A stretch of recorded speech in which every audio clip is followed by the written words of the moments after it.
desde el principio cuando te necesité, desde el momento cuando la mirada alcé, desde ese día cuando sola me encontraba, cuando tu mirada en mí se fue a poner, supe que me amabas, lo entendí, supe que buscabas más de mí, que mucho tiempo me esperaste y no llegué. Supe que me amabas, aunque huí lejos de tu casa. Yo me fui y con un beso y con amor me regalaste tu perdón. Estoy aquí.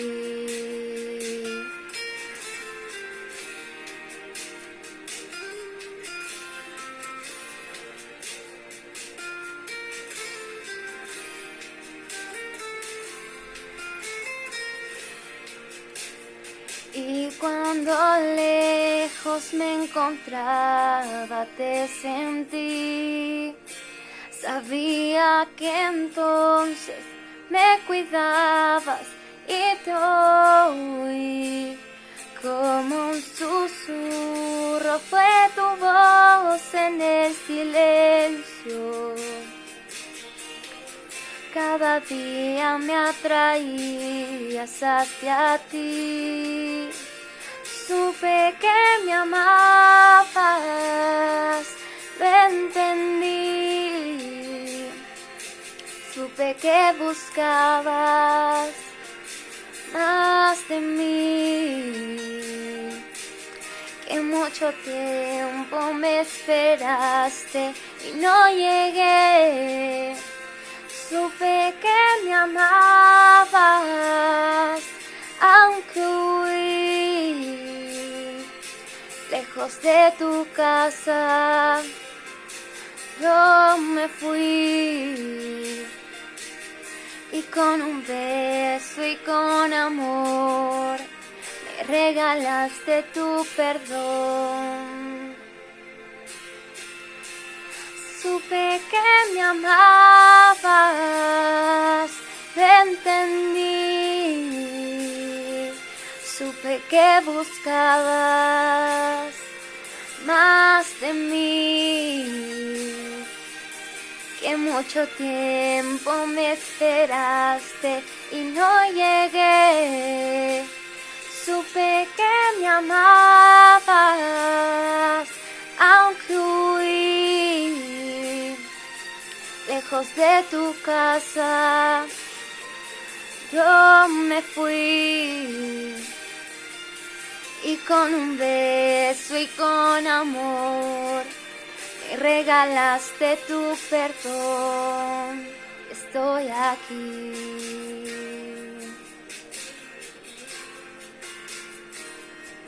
Estoy aquí, mi dulce Señor. Estoy aquí, amado Salvador. Estoy aquí.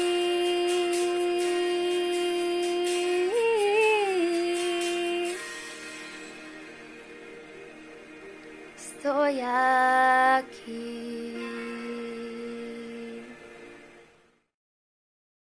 Muy buenos días, que Dios les bendiga, les saluda a todas las personas que nos escuchan y que nos siguen con la paz de nuestro Señor Jesucristo. Estamos totalmente felices, gozosos, satisfechos con todo lo que Dios va mostrando en esta semana que, como lo habíamos anunciado días atrás, es una semana de campaña, de aniversario, de gratitud, de reconocimiento a Dios por su fidelidad, por todas sus bondades, por sostenernos como congregación, ya con 26 años acá en el Valle de los Chillos, puedo ver que la respuesta de Dios es maravillosa, es providencial, nos asombra, nos sorprende. Y ciertamente Dios está hablando, ministrando a todas las vidas, a todos los corazones, y a esa obediencia ciertamente la honrará. Gracias a Dios y gracias a todos y cada una de las personas que en la sensibilidad de su corazón están dando lo mejor de sí para poder cumplir el propósito que a lo largo de esta semana y puede ser también posteriormente lo vengamos haciendo. Quiero compartirle algo que es muy de hoy, y quiero preguntar algo que yo ya tengo una respuesta que es evidente, es clara, la conozco inclusive como pastor, que soy al ser el receptor de muchas confesiones de tristeza, de dolor que a veces afligen a las personas. ¿Cuántos de nosotros no hemos pasado una crisis financiera? ¿Cuántos de nosotros? Bueno, más bien debería preguntar, ¿quién no ha pasado una crisis financiera en su vida? ¿No es cierto? Conversaba yo en días pasados con mi esposa y por algún asunto venía a nuestra mente los inicios, por ejemplo, de nuestra vida familiar, cuando nos casamos, cuando ya tuvimos nuestro primer hijo, bueno, cuando vino ya el segundo, y luego las responsabilidades, las obligaciones van subiendo, van creciendo los gastos, las responsabilidades. Y claro, hemos pasado más de una ocasión, muchísimas más de una ocasión, de problemas económicos, de problemas financieros difíciles.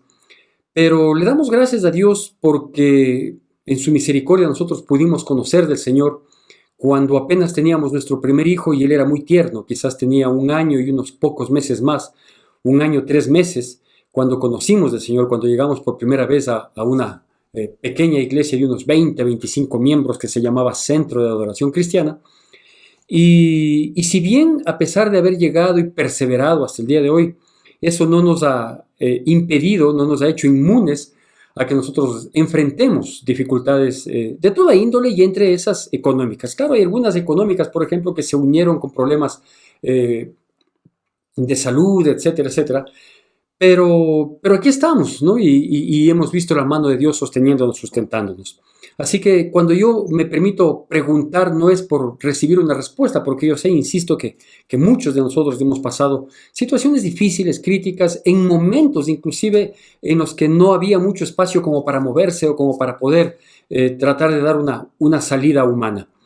Y claro, cuando uno pasa y enfrenta ese tipo de situaciones, es triste porque uno siente la impotencia, siente la urgencia que le apremia y que nos presiona inclusive, ¿sí? Y que nos obliga a hacer algo, ¿sí? A buscar una salida, una solución, esa pequeña luz al fondo del túnel para tratar de solventar la situación. Son momentos difíciles, son momentos críticos, de angustia, que no es que los recordamos como un masoquismo, más bien los recordamos porque hemos visto en cada una de esas situaciones la victoria. Y la historia que le quiero compartir, que tiene apenas 7 versículos, ilustra mucho tanto la situación en sí, en lo difícil que esto representa, cuanto la solución para ese tipo de situaciones.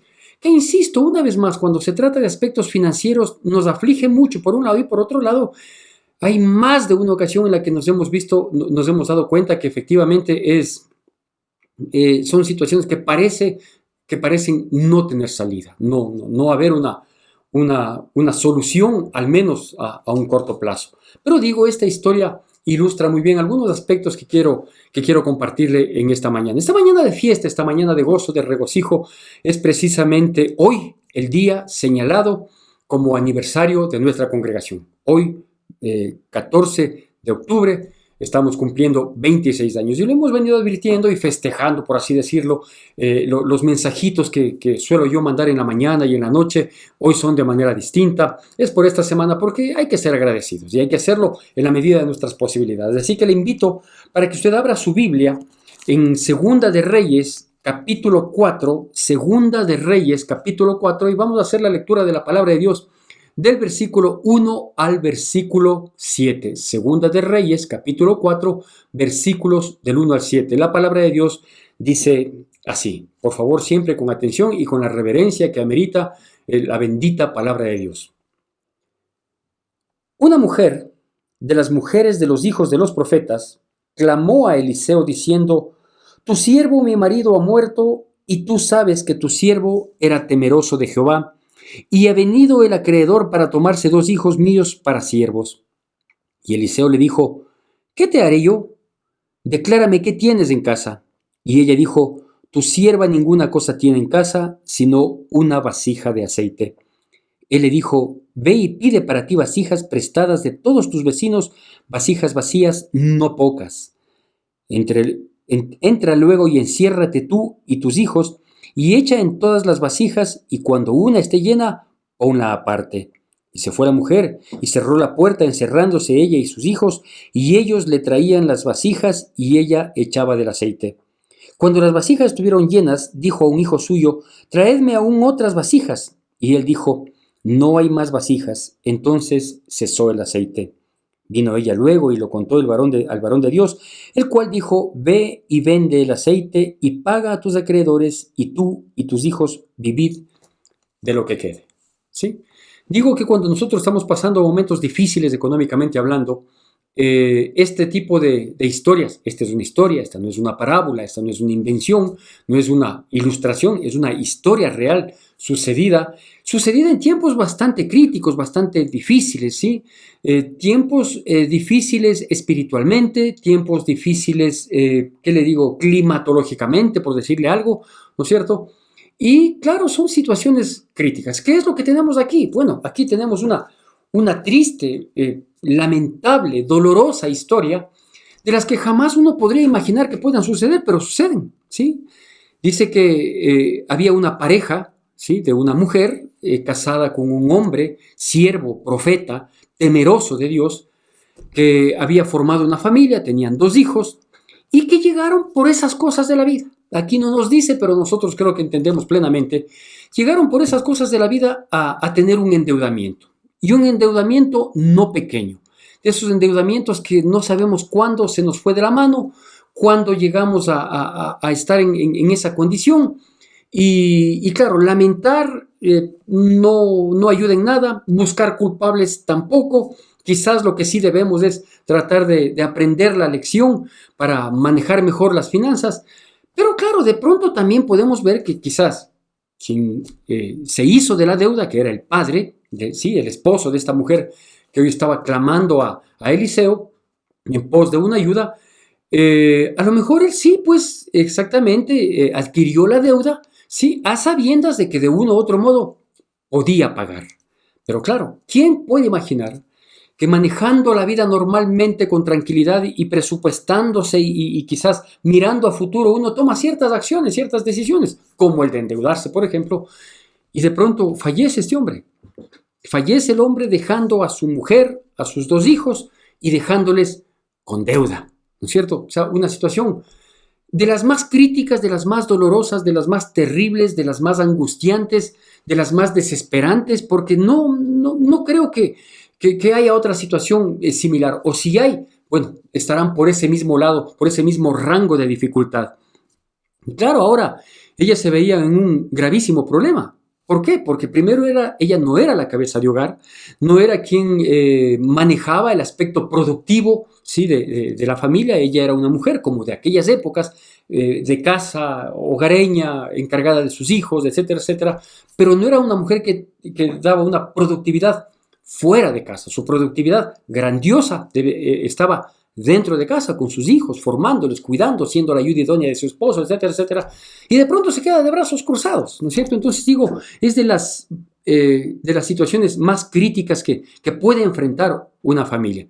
Y si a eso se suma que la falta de misericordia de las personas que eran sus acreedores, dice que ellos fueron.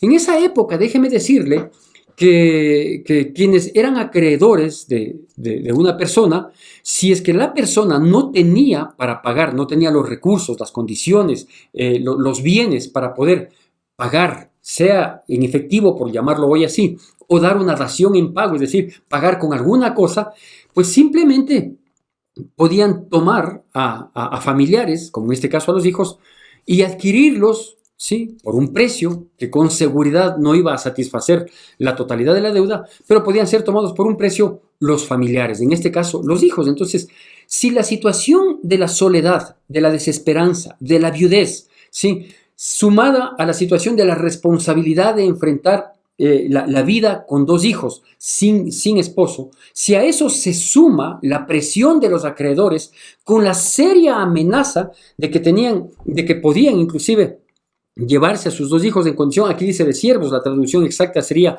esclavos, ¿no es cierto? O sea, imagínense, es para morirse. Es como normalmente uno dice, eso es para morirse, cómo poder vivir ante esa situación, cómo poder enfrentar, ¿sí? ¿Qué es lo que ella hizo?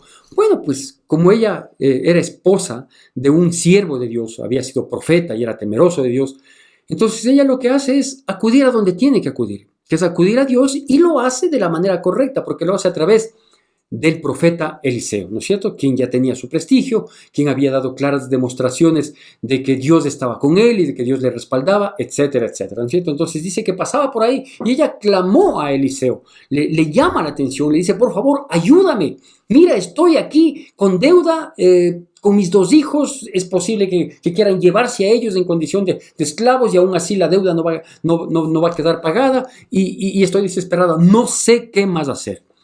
Y Eliseo le pregunta, dice, ¿qué quieres que haga yo por ti? ¿Qué tienes en tu casa? Dice, bueno, en realidad en la casa no tengo nada. ¿Por qué dice no tengo nada y luego declara, dice, no, sí tengo una vasija de aceite? Porque la vasija de aceite era algo esencial para la subsistencia en lo que quedaba de vida de esta mujer y de sus dos hijos. Entonces, en realidad, ella no tenía nada de valor, ella no tenía nada, algo con qué producir, ella no tenía nada que ofrecer para tratar de al menos impedir que sus hijos sean llevados, ¿sí? Y eso no solo que demuestra la situación más crítica, más difícil, sino que efectivamente, vea, demuestra que la fragilidad en la que había caído esa situación y esa familia era extrema, ¿no es cierto? La peligrosidad de una catástrofe, de un desastre familiar era inminente. Y aquí vemos la respuesta de Dios, ¿no es cierto? A través del profeta, a través del siervo de Dios, le dice, ¿qué tienes en casa? Ella le dice, bueno, apenas tengo un poco de aceite, una vasija de aceite. Y él le dice estas cosas. Una, busca vasijas, las que tengas, pide a los vecinos la mayor cantidad de vasijas que puedas. Muévete, ve, anda y consigue la mayor cantidad de vasijas. El siervo ya sabía algo de antemano. ¿Qué es lo que sabía? Que Dios algo iba a hacer, ¿no es cierto? Y Dios a él le dijo, dile a la mujer que busque vasijas porque yo voy a multiplicar ese aceite. Entonces él le dice, ¿sabes qué? Busca vasijas, consigue de donde más puedas, esfuérzate y busca esas vasijas, ¿no es cierto? Y luego le dice, enciérrate en tu casa, ¿sí? Con tus hijos y comienza a llenar las vasijas. Vas llenando una, vas poniendo aparte, vas llenando una, vas poniendo aparte, ¿sí? Y luego hablamos, tranquilo. Hasta ahí, digamos, es la parte esencial de esta historia tan difícil, pero alguna luz de esperanza había. ¿Por qué?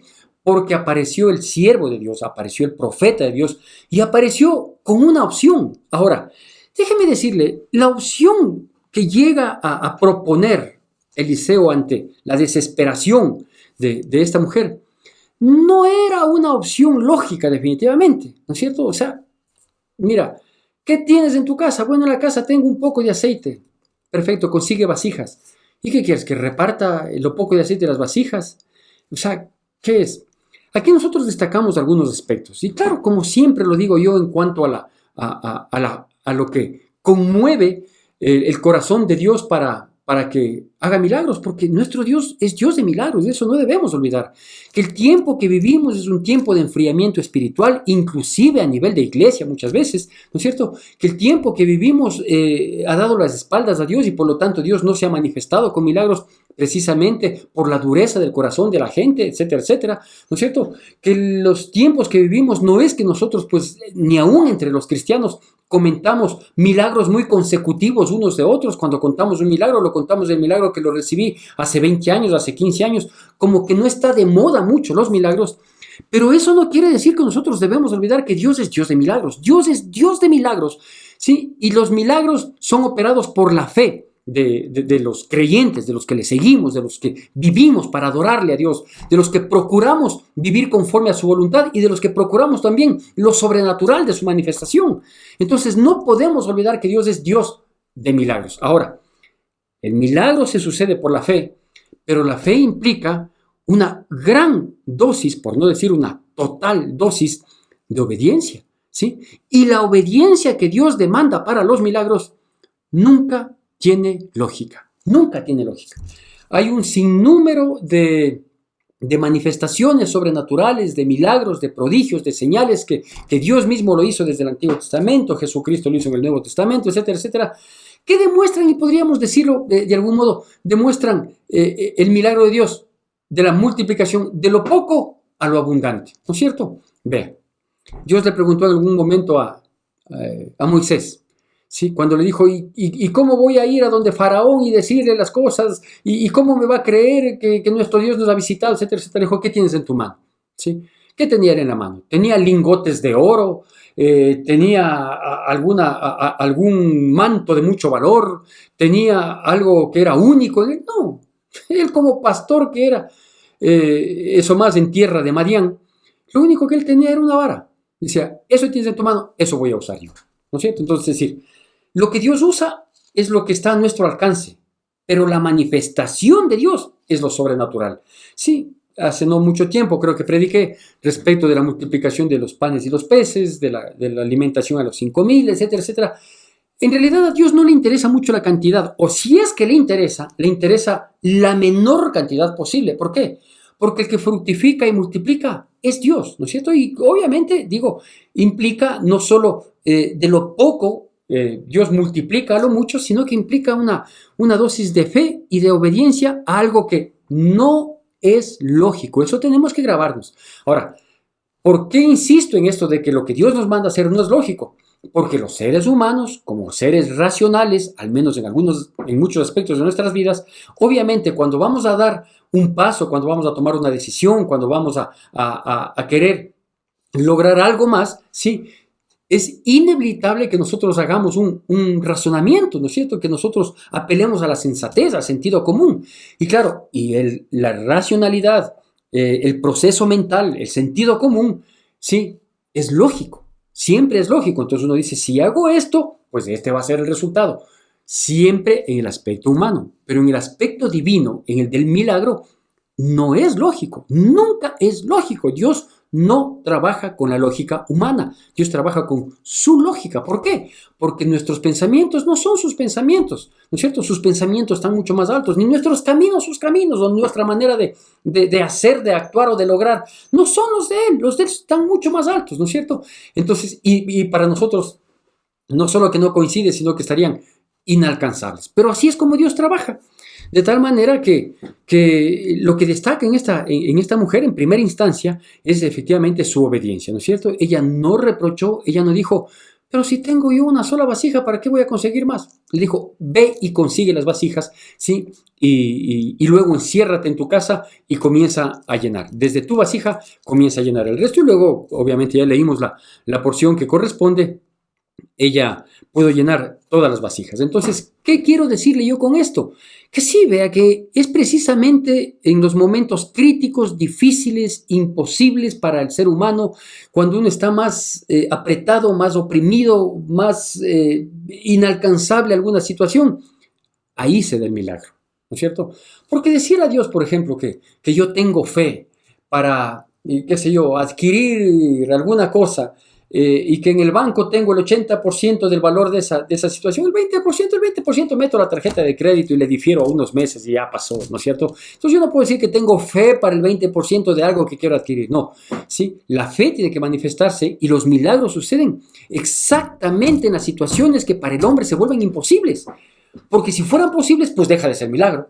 Y Dios no necesita glorificarse en una situación que cualquier otra persona en circunstancias similares podría lograrlo, porque deja de ser milagro, ¿no es cierto? Entonces, aquí le dice a esta mujer, trae vasijas, consigue las que más puedas, enciérrate con tus hijos y comienza a hacer lo que le tengo que decir, ¿sí? Y aquí yo quiero destacar unos pocos aspectos, pero primero quiero mencionarle cómo me sonó el tema que le estoy compartiendo.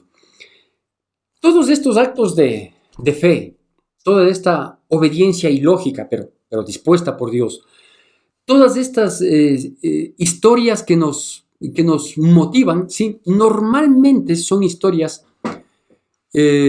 individuales, privadas, y que son fruto de situaciones de intimidad con Dios, ¿sí? Con seguridad esta mujer, frente a la angustia, la desesperación, el quebranto, la tristeza y el dolor que le embargaba, debe haber estado orando mucho y diciéndole: Dios mío, dame una señal, que algo suceda. No sé, que caiga algo en mi propiedad y que eso que cae sea de mucho valor. Y tantas cosas que uno imagina, ¿no es cierto? Pero en medio de la ansiedad, que a veces nos hace inclusive alucinar, debe haber estado clamando, pidiendo, rogando, desesperada, derramándose delante de Dios, ¿sí? Hasta que Dios le dio una señal. ¿Cuál fue la señal? Que el profeta pasó por ahí, ¿no es cierto? Entonces, cuando el profeta pasa por ahí y le comienza a dar este tipo de instrucciones, insisto, sin lógica, ella decidió aceptar esas cosas. ¿Por qué? Aquí va el nombre de este tema que me permitió dar. Le he llamado entre tú y Dios. Entre tú y Dios, ¿no es cierto? Porque este tipo de cosas son personales, ¿sí? Dios no trabaja milagros en serie, ¿sí? Dios no tiene una fábrica de milagros, ¿sí? Ni tampoco la bendición que le da a una y a otra persona lo maneja del mismo modo. No, Dios es un Dios personal y Él hace de cada uno como quiera hacerlo, se manifiesta con cada uno como quiera hacerlo, ¿no es cierto? Pero es algo así, entre tú y Dios, entre yo y Dios. Entonces el tema se llama Entre tú y Dios, dedicado a la viuda y a todas aquellas personas que de uno u otro modo estamos pasando situaciones un poquito difíciles y de apremio en la que Dios desafía nuestra fe, ¿no? En estas circunstancias, en estas épocas, desafía nuestra fe.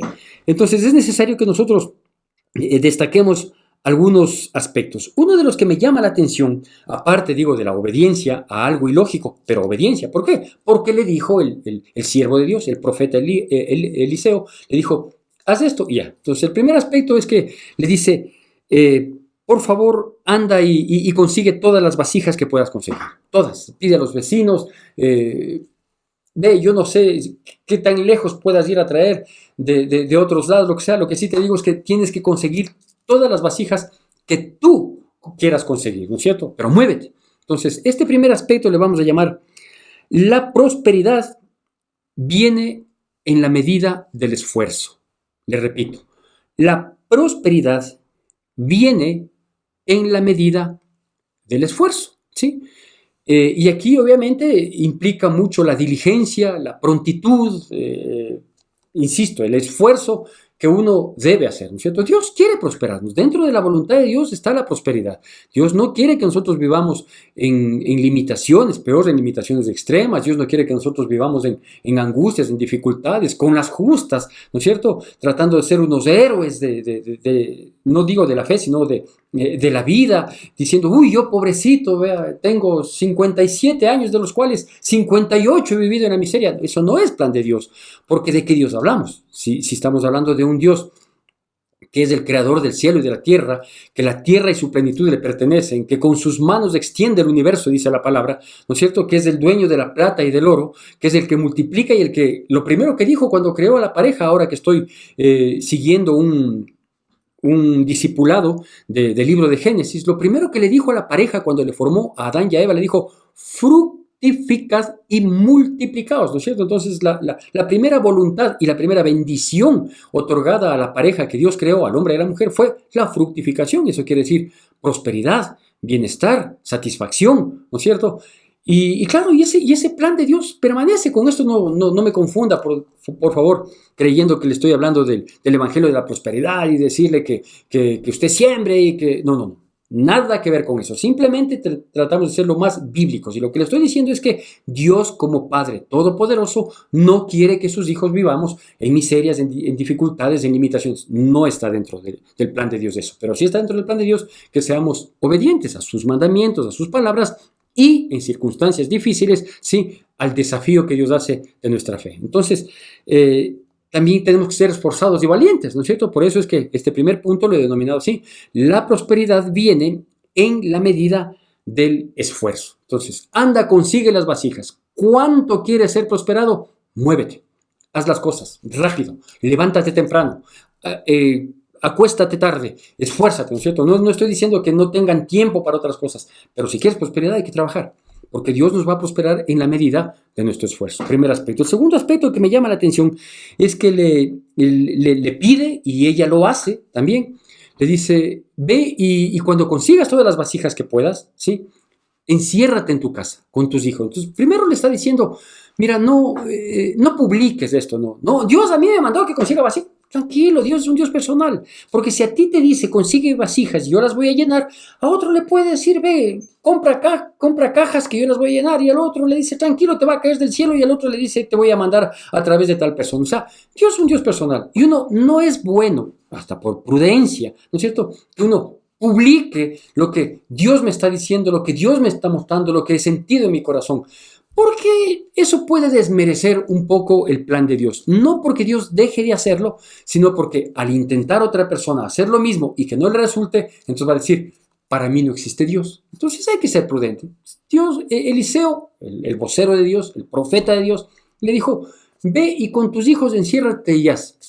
Tranquilo, no publique, no esté mandando, poniendo en las redes sociales. Dios me dijo esto, ¿no es cierto?, en el Facebook, en el Instagram, de subir al canal de YouTube y todo. Tranquilo, Dios le dijo, haga, ¿no es cierto? Y de aquí saqué el nombre del tema, ¿no? Entre tú y Dios ahí. Tranquilito, calladito, cada uno con su bendición. Y porque lo que tú haces en secreto, ¿sí? Dios ve en lo secreto y te recompensará en público. Dios lo va a hacer público, no usted, no yo. Tranquilo. Como Dios viene trabajando, lo viene trabajando entre tú y Dios, tal como se llama el tema. Entonces, este segundo aspecto le vamos a llamar así. Hazlo en secreto. Hazlo en secreto.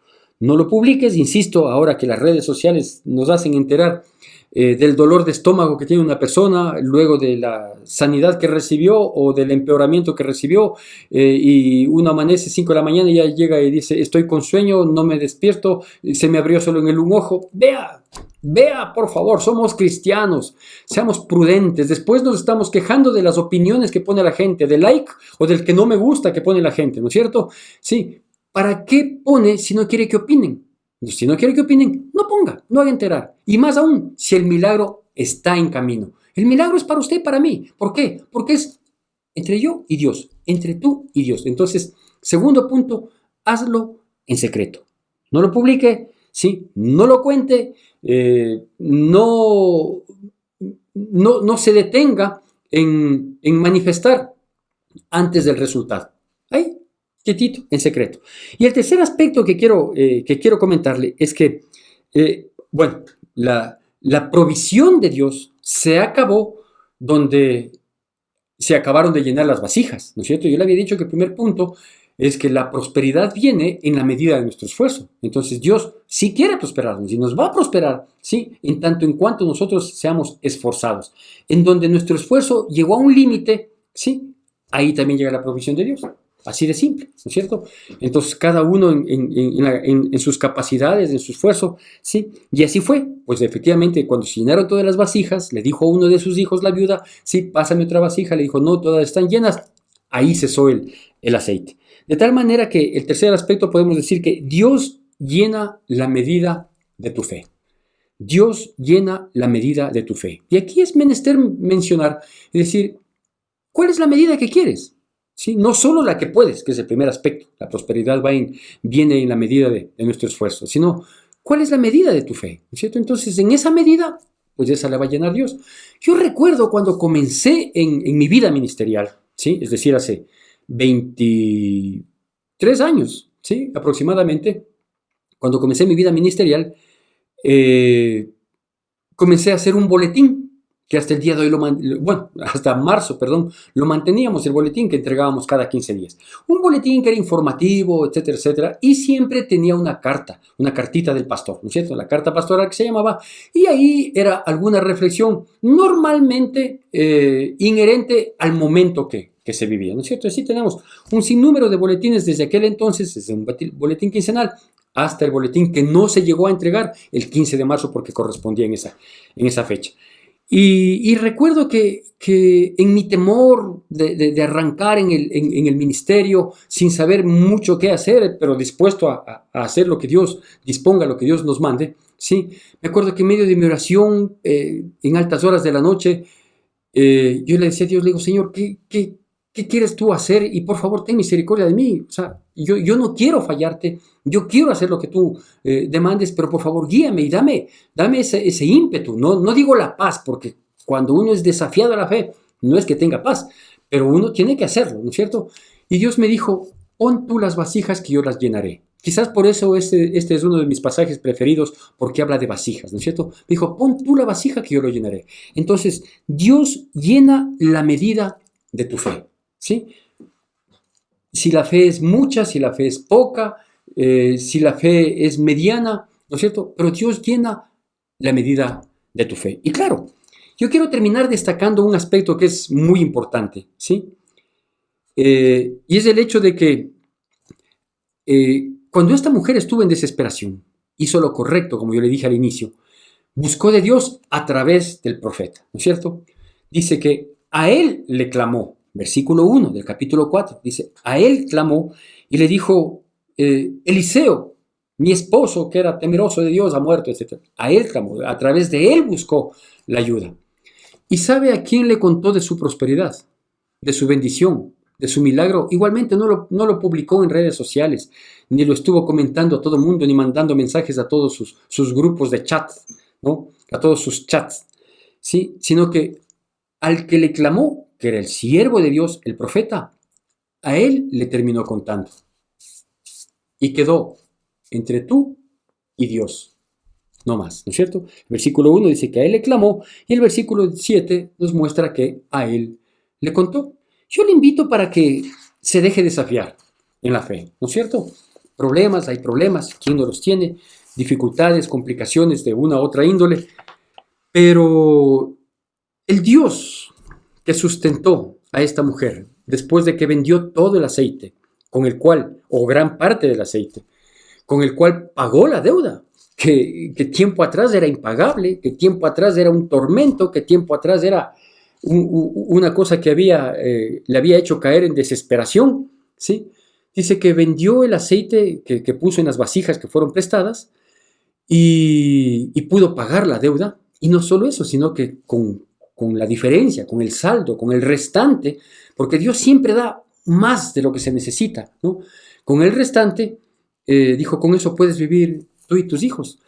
Yo no sé qué edad tenían los hijos, como para que Dios haya provisto de este aceite hasta que los hijos tengan la condición de volverse fructíferos. Yo no sé si eran niños, si eran adolescentes, si eran jóvenes. Lo que sí sé es que Dios conoce todo y sabía por qué tiempo necesitaba ya ser sustentada hasta que encuentre un nuevo modo de ingresos, hasta que sus hijos puedan ser un aporte. Yo no sé. Lo que sí sé es que Dios es perfecto, que nunca se le escapa absolutamente nada a Dios. Él está pendiente de nosotros porque cuida de nosotros como a la niña de sus ojos, ¿sí?